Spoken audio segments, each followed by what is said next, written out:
नमस्कार शेतकरी मित्रांनो, डीबी फार्मर फ्रेंड या यूट्यूब चॅनलवर मी ज्ञानेश्वर काळे आपलं सगळ्यांचं सहर्ष स्वागत करत आहे.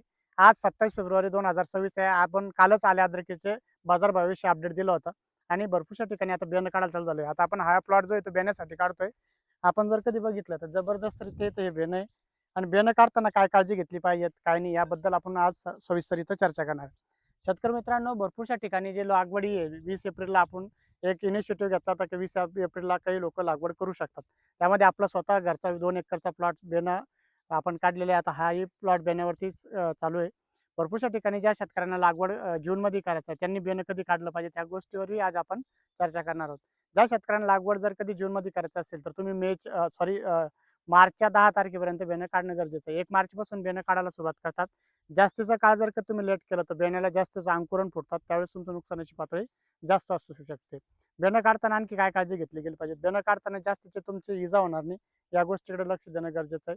पंजा काढून घ्या, माती स्वच्छ करून घ्या आणि ज्यानंतर तुम्ही भट्टी लावणार आहे किंवा आडी लावणार आहे, जिथं तुम्हाला बेणं स्टोअर करायचं आहे तिथं गेल्यानंतर एकदा स्वच्छ पाण्यामध्ये धुवून लगेच बुरशीनाशकामध्ये त्याला डिप करून त्याची वळई लावायची. त्याबद्दलही आपण डिटेल व्हिडिओ त्यावेळेस बनवणारच आहोत. ज्यावेळेस आपण ही प्रक्रिया करणार आहेत, प्रक्रिया करतानाचा एक व्हिडिओ आपण आपल्या चॅनलला टाकणारच आहोत. पण भरपूरशा ठिकाणी असाही संभ्रम होता की बेणं जर कधी आपण लवकर काढलं तर रेस्टिंग ऑफ पिरियड हा जास्तीचा होऊ शकतो का? त्याची आपल्याला काही अडचणी येतील का? तर रेस्टिंग ऑफ पिरियड बेण्याला तुम्ही किती दिवसात देऊ शकता? कारण की तुमच्या हातात आहे. ते पाणी जेवढं जास्त मारलं तेवढे दिवस तुम्ही बेणं होल्ड करू शकतात. काही-काही शेतकरी 90 दिवस असेल. जर का तुम्ही समजा 1 मार्चला बेणं काढलं, मार्च, एप्रिल, मे आणि जून म्हणजे साधारणतः तुमचं 90, 92 किंवा जास्त दिवस 100 दिवस तुम्ही बेणं होल्ड करू शकतात. काही शेतकऱ्यांना आता एप्रिलमध्ये लागवड करायची. जर कधी बघितलं तर मार्चचा पूर्ण महिना आणि एप्रिलचे काही दिवस म्हणजे 50 दिवस तिथं रेस्टिंग ऑफ पिरियड त्या बेण्याला भेटतोय. तोही एक चालतो. पाणी मारताना फक्त काळजी एवढी घ्यायची की जास्तीचं अतिरिक्त पाणी मारलं नाही गेलं पाहिजे. भरपूरशा ठिकाणी ज्यावेळेस लोकं हे वळई मारतात किंवा आडी ठेवतात किंवा बेणं जिथं स्टोअर करतात त्या जागेवरती पलटी देत नाही म्हणजे बेणं पलट करत नाही. पण साधारणतः 1 महिन्यापासून आडी घातल्यानंतर एकदा बेणं तुम्हाला फेरपलट करून घेणं गरजेचं आहे. जेणेकरून आपल्याला कळतं की त्यामध्ये काही फंगस सक्रिय होते का? काही ठिकाणी काही प्रॉब्लेम येत आहे का? या सगळ्या गोष्टी आपल्या निदर्शनात येतात. भरपूरशा ठिकाणी शेतकरी असंही विचारत होते की बुरशीनाशक आपण कुठलं वापरलं गेलं पाहिजे? तर बुरशीनाशक वापरता तुम्ही सिजंटाचं रेडीमेड गोल्ड वापरू शकता किंवा बायोस्टोरचं रोग वापरू शकता. बुरशीनाशक घेताना फक्त ब्रँड कंपनीचंच बुरशीनाशक तुम्हाला घ्यायचं आहे.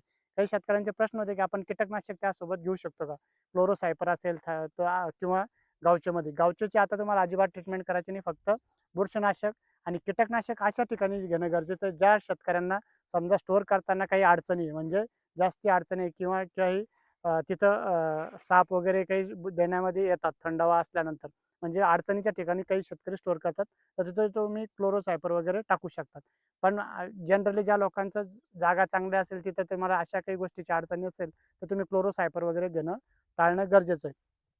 बेणं काढताना भरपूरशा ठिकाणी काही ठिकाणी अशा इजा होतात. तर त्या इजा टाळल्या गेल्या पाहिजेत. असं झालं तरी चालतं कारण की हा याला डोळ नाहीये. पण आता हे जे डोळे आलेले आहे आपण कधी बघितलं आता जवळून. असे जे आता भरपूरशा ठिकाणी लोकं म्हणत होते की एवढ्या लवकर बेणं काढल्यानंतर असे जे अंकुरण आहे ते आलेले आहेत का? आपण बघू शकतो भरपूरशा ठिकाणी असे अंकुरण आलेले आहे. माती आता भरपूरशा ठिकाणी शेतकऱ्यांचा प्रश्न होता की बा आपण जर कधी हाताने बीज प्रक्रिया केली आणि नंतरला बीज प्रक्रिया केली तर त्याचा काय तोटे होतात? तर जर का तुम्ही बघितलं तर आता ही जी माती इथं शिल्लक राहिलेली असते. आता तुम्ही कुठल्याही बेण्यामध्ये ही जी माती शिल्लक राहिलेली असते, या पूर्ण जमिनीमध्ये ज्या बुरशी असतात, फायझिरम, फिटोथेरिया या ज्या बुरशी असतात किंवा आणखी हार्मफुल ज्या बुरशी आहे, त्यापासून ज्या सडीचा प्रॉब्लेम येतो तुम्हाला, तर तो येत नाही कारण की ही बुरशी इथंच क्लीन झाली. म्हणजे बेण्याबरोबर ज्या बुरशी येतात त्या संपूर्ण तिथं निर्जंतुकीकरण होतं आणि त्याच्या पुढं ज्या थोड्याफार तिथं राहिलेल्या असेल, तर लागवडीच्या वेळेस आपण पुन्हा एकदा बुरशीनाशकामधून त्याची ट्रीटमेंट केल्यानंतर तेही तिथं किती मोठे तुमची संपते. मग राहिली फक्त तुमच्या क्षेत्रावरती जी बुरशी शिल्लक राहते, त्याला तुम्हाला नंतरला ड्रिपमधून असेल, फवारणीतून असेल, या गोष्टीतून हळू निर्जंतुकीकरण करून घेणं गरजेचं आहे. भरपूरशा ठिकाणी काय होतं, की आता हा जो प्लॉट होता, आम्ही पहिल्यापासून आमच्या निगराणीमध्ये होता. या प्लॉटला कुठेही कंकूज नव्हती. पण काही ठिकाणी काय होतं, आता यावर्षी आता थोडी हळू तेजी येते. भरपूर शेतकरी म्हणताय, की आपलं घरचं बियाणं ठेवलं तर चालेल का? त्या क्षेत्रावरती काही 1-2 स्पॉट असतात. मग त्या स्पॉटला तुम्हाला मार्क करून घेणं गरजेचं आहे. जेणेकरून जे लागलेलं बेणं आहे तिथं येणार नाही आणि त्याच्या आजूबाजूचं जर कधी थोडीफार इम्पॅक्ट असेल बुरशीचा, ज्यावेळेस आपण निर्जंतुकीकरण करून घेतो, पाण्यामधून बुरशीनाशकामधून काढून ठेवतो, तर तेही तिथं तुमचं खूप मोठ्या प्रमाणात कव्हर होतं. कारण की भरपूर शेतकऱ्यांना शक्य नसतं राहत त्यांचंच बियाणं घ्यावं लागतं आणि काही शेतकरी बाकीकडनं बियाणं ज्यावेळेस घेतात, आता जर कधी बघितलं तर पूर्णतः पाला बसलेला आहे. काही शेतकरी सांगतात की आमच्या याच्यामध्ये 1-2 स्पॉट बी नव्हते. कारण की त्यांना बियाणं विकताना काही शेतकरी थोडं मिसगाईड होतात. शेतकरी शेतकऱ्यालाच एखाद्या वेळेस फसवण्याचं तसं होऊन जातं. त्यामुळे काही शेतकरी स्वतःच्याच बियाणं वापरायला तिथं प्रायोरिटी देतात. स्वतःचं बियाणं वापरायला हरकत नाही. तुमचं जर कधी जिथं स्पॉट असेल तर तेवढा मार्क करून घ्या आणि मार्क केल्यानंतर तेवढी जागा सोडून द्या आणि त्याच्या आजूबाजूचं बियाणं तुम्ही काढून ठेवू शकतात. आणि इथून पुढे टेम्परेचर वाढत जाते. बियाणं काढल्यानंतर शक्य झालं तर दुपारून तुम्हाला त्याच्यामध्ये सावली किंवा त्याच्यावरती हा जो पाला असतो तो टाकणं गरजेचं आहे. म्हणजे आता तर एवढं टेम्परेचर नाही आहे, पण जास्त 10 मार्च, 15 मार्चच्या नंतर जे लोकं बियाणं काढतात आणि जास्त दिवस 1-2 दिवस काय करतात क्षेत्रावरतीच पाडून ठेवतात. मग तिथं टेम्परेचर हिटिंगचे थोडेफार प्रॉब्लेम पुढं तुम्हाला जाणवू शकतात. म्हणजे त्याच्यात पीळ वगैरे येण्याच्या समस्या शेतकऱ्यांमध्ये जास्त असू शकतात. या सगळ्या गोष्टी लागवड आपली या बियाण्याची जी आहे ती 20 एप्रिलला करणार आहे.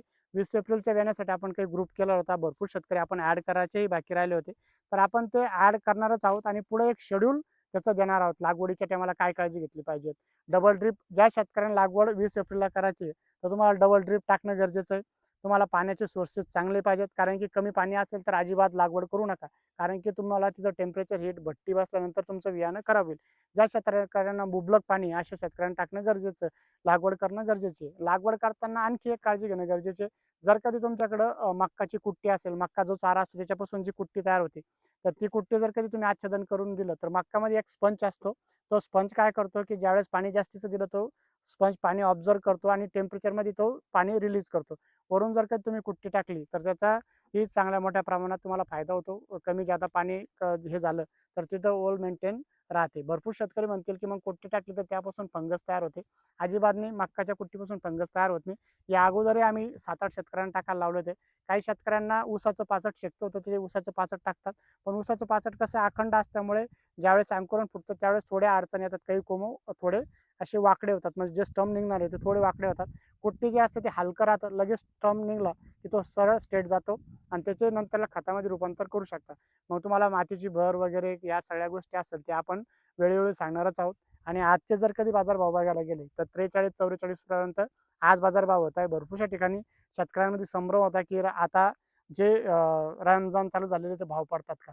रमजान महिन्याचा आपण मागेही सांगितलं, तर रमजान महिन्याचा भावावरती काही इम्पॅक्ट होत नाही. फक्त अतिरिक्त सौदे झाले, पाणी जिथं कमी पडलं तर अचानक आवक वाढली त्यामुळे भाव पडले. पुन्हा एकदा हळू स्टेप बाय स्टेप शेतकरी द्यायला लागले. पुन्हा एकदा हळू तेजी यायला इथं सुरुवात झालेली आहे. शेतकरी मित्रांनो, येणाऱ्या काळात काय भाव वाढतील, काय नाही याच्याबद्दल आपण डिटेल व्हिडिओ तर बनवणारच आहोत. पण 20 एप्रिलच्या विशेष लागवडीविषयी आपण एक सीरीज यावर्षी चालू करणार आहे. ज्या शेतकऱ्यांना आमच्यासोबत जोडायचं असेल तर तुम्ही तुमचा नंबर कमेंट बॉक्समध्ये टाका. भरपूरशा शेतकऱ्यांचे आम्ही पहिले नंबर ॲड केले होते. आताही त्या शेतकऱ्यांचे नंबर आम्ही ॲड करणारच आहोत. तुम्हाला काही समस्या असतील तर त्याच सोडवण्याचा आमचा प्रामाणिक प्रयत्न असेल. आणि तुम्हाला आणखी काही माहिती हवी असेल तर तेही प्रश्न तुम्ही मांडा. त्यावरती आपण डिटेल व्हिडिओ बनवणारच आहोत. याविषयी आमचं काही चुकत असेल तर तुम्ही आम्हाला सल्ला देणंही गरजेचं आहे. जेणेकरून आमच्याकडे काही चुका होत असेल तर त्या येणाऱ्या काळामध्ये आम्ही त्याच्यावरती काम करून त्या सुधारण्याचा प्रयत्न करू. तुम्हाला जर काही आमचा व्हिडिओ आवडला असेल तर व्हिडिओला शेअर आणि आम्हाला फॉलो करायला विसरू नका. धन्यवाद.